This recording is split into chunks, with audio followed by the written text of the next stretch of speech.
Dear students, welcome back to my YouTube channel. इस video में हम ब्रिज कोर्स के छठे दिन की एक्टिविटी को समझेंगे और सॉल्व करेंगे। इस एक्टिविटी का टाइटल है understand a concept and explain the problem, कि किसी कॉन्सेप्ट को समझना और किसी प्रॉब्लम को एक्सप्लेन करना। और इस एक्टिविटी के लर्निंग आउटकम है, इस एक्टिविटी में हम सीखेंगे कि explain a concept and problem, कि किसी प्रॉब्लम या किसी कॉन्सेप्ट को कैसे हम एक्सप्लेन कर सकते हैं। आज के दिन की जो पहली एक्टिविटी है वो है लर्निंग एक्टिविटी एक्सपीरियंस। इसमें हमसे कहा जा रहा है कि teacher ask student to read the passage carefully and find the main theme. के नीचे एक पैसेज दिया गया है तो टीचर स्टूडेंट से कहेगा कि वो उसको केयरफुल होकर पढ़े और उसके मेन थीम फाइंड करने की तलाश करने की कोशिश करे। Teacher ask student to identify problems and their solutions. और नीचे के पैराग्राफ में कुछ प्रॉब्लम्स भी आए हुए हैं और उनके सॉल्यूशंस भी दिए गए हैं। तो टीचर स्टूडेंट से कहेगा कि वो उनको तलाश करने की, पहचानने की कोशिश करे। तो पहले ये पैराग्राफ को हम समझ लेते हैं और फिर आगे उसके क्वेश्चंस के आंसर लिखते हैं। तो पैराग्राफ कुछ इस तरह है कि global warming is a term almost everyone is familiar with. Global warming एक ऐसी टर्म है जिसको कि हर कोई जानता है, but its meaning is still not clear to most of us. लेकिन इसकी मीनिंग हम में से अक्सर को अब तक के क्लियर नहीं हुई है, अच्छे से समझ में नहीं आई है। So global warming refers to the gradual rise in the overall temperature of the atmosphere of the earth. तो ग्लोबल वार्मिंग है क्या? तो ग्लोबल वार्मिंग कहा जाता है हमारे ज़मीन के एटमॉस्फेयर के ओवरऑल टेम्परेचर में धीरे धीरे होने वाली बढ़ोतरी को। There are various activities taking place, और बहुत सारी ऐसी अलग अलग एक्टिविटीज़ हो रही है इस दुनिया में which have been increasing the temperature gradually, जो कि इस टेम्परेचर को धीरे धीरे करके बढ़ा रही है। Global warming is melting our ice glacier rapidly, और ग्लोबल वार्मिंग हमारे आइस ग्लेशियर, बर्फ़ के ग्लेशियर्स को बहुत तेज़ी से पिघाल रही है। This is extremely harmful to the earth, और ये अर्थ के लिए बहुत ज़्यादा नुकसानदेह है, एज वेल एज ह्यूमन्स, साथ ही साथ इंसानों के लिए भी। It is quite challenging to control global warming. ये बहुत ही चैलेंजिंग है कि ग्लोबल वार्मिंग को कंट्रोल कर सकें, यानी बहुत मुश्किल है। How ever it is not unmanageable, लेकिन ऐसा नहीं है कि ये मैनेजेबल ना हो, इसको मैनेज नहीं किया जा सके। The first step in solving any problem is identifying the cause of the problem. किसी भी प्रॉब्लम को सॉल्व करने का पहला स्टेप होता है कि उस प्रॉब्लम के कॉज को आइडेंटिफाई किया जा सके, पहचान कर सके, यानी किस वजह से वो प्रॉब्लम खड़ी हो रही है उस वजह को हम पहचान सके, तो ये उसको सॉल्व करने का पहला स्टेप होगा। The cause include the releasing of greenhouse gases which are not able to escape from earth. सबसे पहला जो कॉज है वो ये है कि ग्रीन हाउस के रिलीज़ करना है। ऐसी गैसेस होती है जो कि ज़मीन के एटमॉस्फेयर को निकल नहीं सकती, उसको छोड़ नहीं सकती है, यानी एक बार वो निकल गई तो फिर वो ज़मीन के एटमॉस्फेयर के अंदर ही रह जाती है। Causing the temperature to increase, जिसके वजह से टेम्परेचर बढ़ जाता है। डिफॉरेस्टेशन, जंगलों की कटाई है। माइनिंग, कान खोदना है। Excess use of automobiles and fossil fuels, और गाड़ियों का और फॉसिल फ्यूल का यानी पेट्रोल, डीजल, इस तरीके के तेलों का बहुत ज़्यादा इस्तेमाल, ये भी ग्लोबल वार्मिंग की वजह है। Are also some of the causes, ये सब भी इसकी कॉजेज में से है। To overcome those causes we should have plants, limited use of automobiles and fossil fuels. इस कॉजेज पर काबू पाने के लिए हमको बहुत ज़्यादा दरख्त लगाने होंगे, और भी ज़्यादा दरख्त लगाने होंगे, प्लांट्स लगाने होंगे, और अपने ऑटोमोबाइल, गाड़ियों के और फॉसिल फ्यूल के इस्तेमाल को कम करना होगा। We should control use of mining and natural resources, और नेचुरल रिसोर्सेज और माइनिंग यानी कानों को खोदने का जो सिलसिला है तो उसको भी कंट्रोल करना होगा। तो यहाँ पर एक पैराग्राफ दिया गया था, उसमें एक चीज़ बताई गई, ग्लोबल वार्मिंग के बारे में हमको बताया गया, उसके क्या कॉजेज़ है ये बताए गए, और उसके सॉल्यूशन क्या हो सकते हैं तो ये भी हमको बताया गया है। अब आगे इस पैसेज के बेस पर एक एक्टिविटी है, उसको देखते हैं, समझते हैं। तो आज के लेसन की जो दूसरी एक्टिविटी है वह है सॉइल एक्टिविटी, डेमो एक्टिविटी। इसमें कुछ क्वेश्चंस हैं और उसके आंसर्स दिए गए हैं। तो पहला है कि थीम ऑफ द पैसेज, इस पैसेज का थीम क्या है? तो आंसर है कि ग्लोबल वार्मिंग, यानी ग्लोबल वार्मिंग इस पैसेज का थीम है।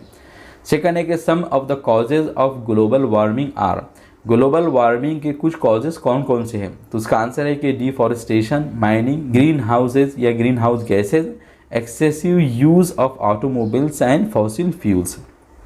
जंगलों की कटाई, कानों की खुदाई, ग्रीन हाउस गैसेस की रिलीज़ करना, और गाड़ियों और पेट्रोल डीजल फॉसिल फ्यूल का बहुत ज़्यादा इस्तेमाल है।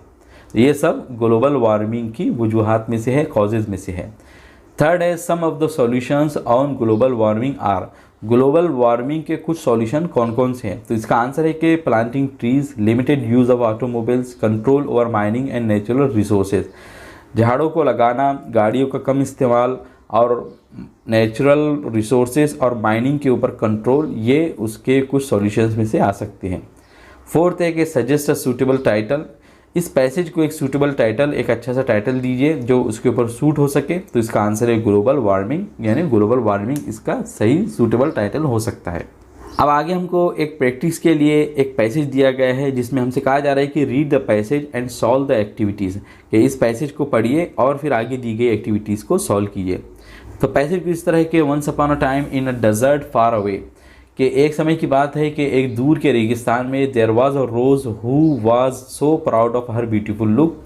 एक गुलाब रहा करता था जो कि अपनी खूबसूरती पर बहुत ज़्यादा इतराता था। Her only complaint was growing next to an ugly cactus, जिसकी एक ही कंप्लेंट थी, जिसकी एक ही शिकायत थी कि वो एक अगली भद्दे से कैक्टस के पास में उगा था। Every day the beautiful rose would insult and mock the cactus on his looks. हर दिन खूबसूरत गुलाब कैक्टस को उसके लुक के ऊपर इंसल्ट करता था, उसकी बेइज्जती करता था और उसका मजाक उड़ाता था। All while the cactus remain quiet, और इन सब के दौरान कैक्टस खामोश ही रहा। All the other plants nearby tried to make the rose see sense, और आजू बाजू के जितने प्लांट्स थे तो उन्होंने गुलाब को समझाने की कोशिश की। But she was too swayed by her own looks, लेकिन वो अपने खुद के लुक पर बहुत ज़्यादा मगन थी। वंस स्कॉर्चिंग समर, एक चिलचिलाती गर्मी में द डेजर्ट बिकेम ड्राई, रेगिस्तान सूख गया। And there was no water left for the plants, और प्लांट्स के लिए, झाड़ों के लिए कुछ भी पानी नहीं बचा।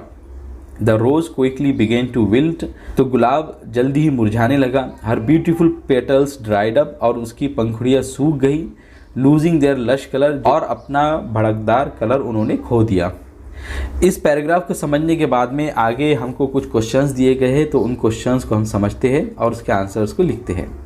तो पहला क्वेश्चन है कि plants mention in the passage, कि इस पैसेज में कौन कौन से प्लांट को मेंशन किया गया है जिनके नाम आए हैं। तो दो प्लांट के नाम आए हैं, रोज़ और कैक्टस के। सेकंड है कि द कंप्लेंट ऑफ रोज़, के रोज़ की कंप्लेंट कौन सी थी, कौन सी शिकायत थी उसको। तो उसकी शिकायत ये थी कि growing next to an ugly cactus, एक भद्दे से बदनुमा कैक्टस के पास में उगने की उसे शिकायत थी कि वो उसके पास में क्यों उगा। थर्ड है कि action and reaction of the rose and cactus, के कैक्टस और रोज़ के क्या एक्शन और रिएक्शन थे। तो रोज़ का एक्शन था insulting and mocking cactus every day. Rose हर दिन कैक्टस का इंसल्ट करता था, उसकी बेइज्जती करता था और उसका मजाक उड़ाता था। रिएक्शन ऑफ कैक्टस, कैक्टस का रिएक्शन क्या था, रिमेन क्वाइट, वो इस सब दौरान खामोशी रहा। फोर्थ है इफेक्ट ऑफ स्कॉर्चिंग समर, इस चिलचिलाती गर्मी का क्या असर हुआ। तो इसका असर ये हुआ कि the desert became dry and there was no water left for the plants, कि डेजर्ट रेगिस्तान सूख गया और झाड़ों के लिए कुछ भी पानी नहीं बचा। अगला क्वेश्चन है कि do you agree with the behaviour of rose and why, कि क्या तुम रोज़ के बिहेवियर के साथ में, बर्ताव के साथ में अग्री करते हो, और अगर करते हो या नहीं करते हो तो क्यों।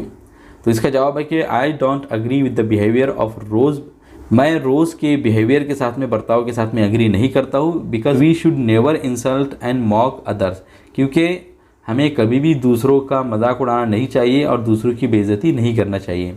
All the creatures are equally beautiful in their own way, क्योंकि जितने भी क्रिएचर्स हैं तो वो अपने खुद के अंदाज में सबके सब खूबसूरत होते हैं।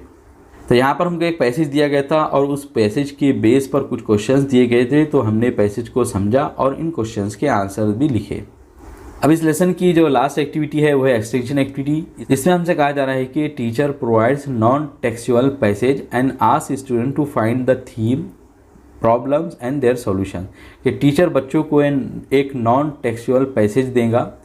नॉन टेक्सुअल पैसेज एक ऐसा पैसेज होता है जिसमें लिखित तौर पर कुछ नहीं होता, यानी टीचर बच्चों को ज़बानी एक पैसेज सुनाएगा और फिर स्टूडेंट से कहेगा कि वो उसका मेन थीम तलाश करने की कोशिश करे, उसमें बताए गए प्रॉब्लम को तलाश करने की कोशिश करे, आइडेंटिफाई करे और उनके सॉल्यूशन को भी आइडेंटिफाई करे और बताए। तो टीचर का ये काम होगा कि किसी भी एक टॉपिक को लेकर वो बच्चों को एक छोटा सा पैराग्राफ सुनाए।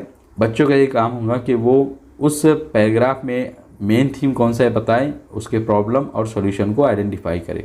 तो मुझे उम्मीद है कि इस वीडियो की मदद से आप लोगों ने आज के दिन की पूरी एक्टिविटी को कम्प्लीटली समझा होगा और उसमें आए हुए क्वेश्चंस के आंसर भी लिखे होंगे।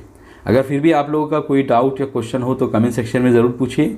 वीडियो पसंद आया हो तो उसे ज़रूर लाइक कीजिए, अपने फ्रेंड्स और क्लासमेट्स के साथ में शेयर कीजिए और इसी तरह की इन्फॉर्मेटिव और एजुकेशनल वीडियोज़ के लिए मेरे चैनल को ज़रूर सब्सक्राइब कीजिए।